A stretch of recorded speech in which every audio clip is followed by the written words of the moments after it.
Okay, so this is probably one of the last few videos I do before I disappear for a while. I'm just going to do a quick tabletop review on some flashlights, real mounted flashlights. Um, we're going to start out with this SureFire right here. Unfortunately, I've unsuccessfully not been able to find the actual model of this flashlight. In fact, I have a feeling that it's discontinued. There is an A as an Alpha 409870. I don't know if that's the model or if that's supposed to be a serial number on here. But unfortunately, I found one Google image on the webs, but I could not discern the model, like the model number for this flashlight.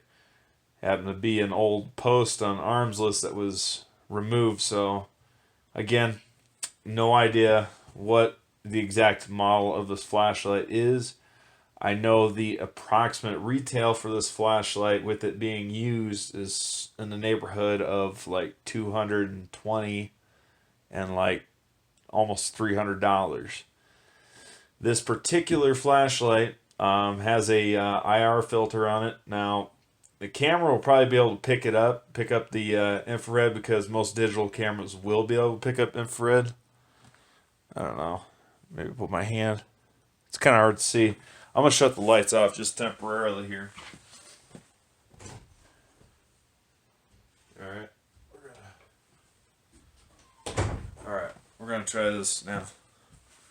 As I said, the camera should pick it up. Yeah, you see that little red? Like I said, that's the infrared. Now, infrared's not visible on the spectrum for the human eye. You know what? Actually, this would be a good idea. I'm just going to leave this off for a little bit here. Alright. See if I can find my way over here without knocking stuff over. Okay. Turn on some other flashlights. Okay. So, that other one, that's a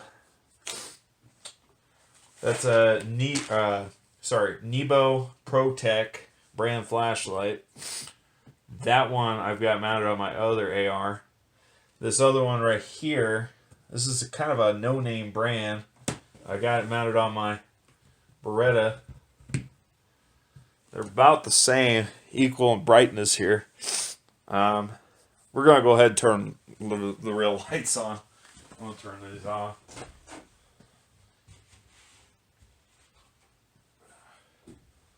They're about the same in terms of brightness. This one's probably a tad bit more dim right now because the battery is a little bit older on it. I haven't replaced it in a while. Anyhow, back to the SureFire. We're just going to discuss some things that I like. Like I said, this is a very, very expensive flashlight. You will never, ever see me buy one of these things unless for some reason I'm getting a steal on this thing. Literally a steal.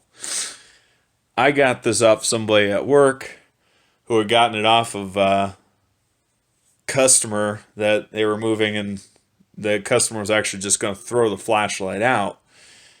He picked it up. He said it was brand new when he got it. I just have to assume it's used, but I paid $50 for this. And like I said, this is used on eBay. I've seen these things go for right around the neighborhood of like 220 to almost $300. Like I said, this is an incandescent bulb.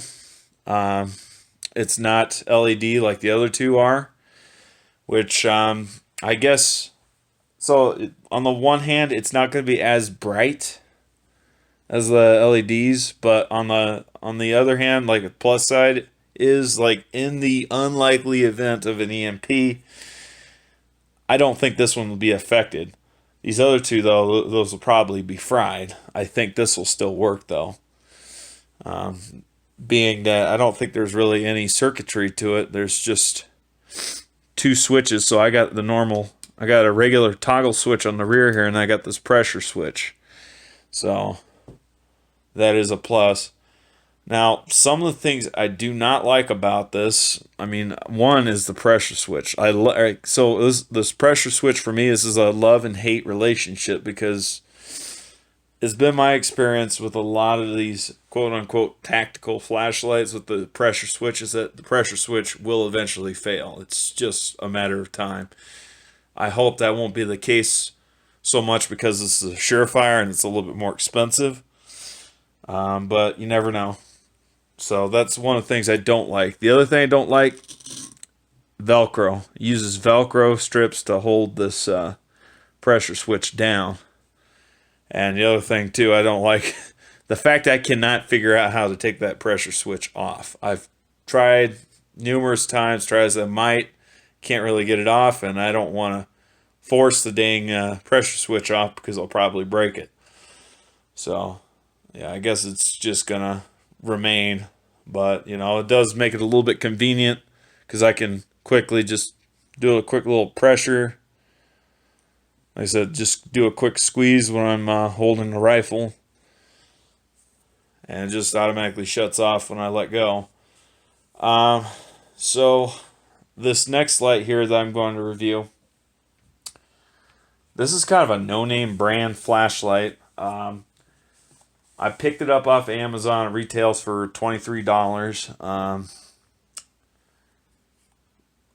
According to Amazon, this is MCCC, so Mike Charlie Charlie Charlie, 500 lumens LED rail-mounted tactical gun flashlight. I'm gonna just point out, like I said, this is the Nebo Protec, okay? These two flashlights are borderline the same. Like, they're almost, the housing is almost identical between the two. With one minor difference. Whoops. I mean, the switches, literally the switches are the same between two. But like I said, one minor difference. This one has a side plate, removable side plate, and a screw that you tighten to get it to attach to whatever rail mount that you have on your particular firearm. Whereas this one, it's a little latch you got to push up on. Yeah, give me a sec. And you just push up on it, just slides right off, and then get it on.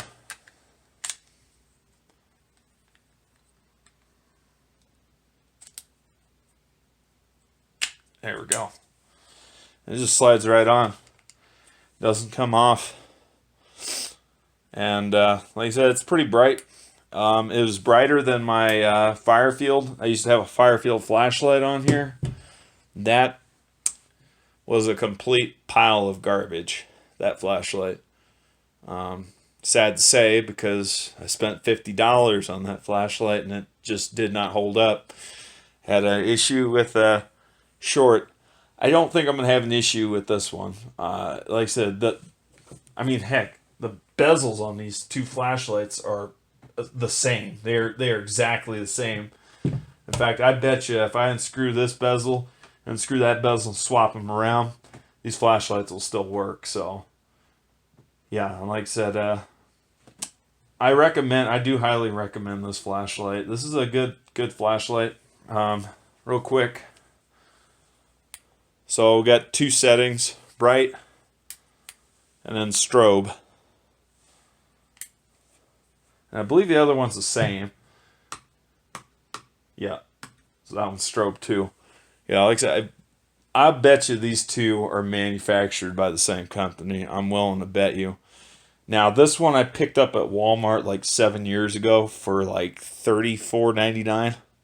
I don't know. I can't remember. It's been a while. I've had that one for a while. That actually used to be on this AR-15. And then when I got this one, this SureFire, I just went ahead and put it on my other one, because that's a secondary AR-15, kind of a backup.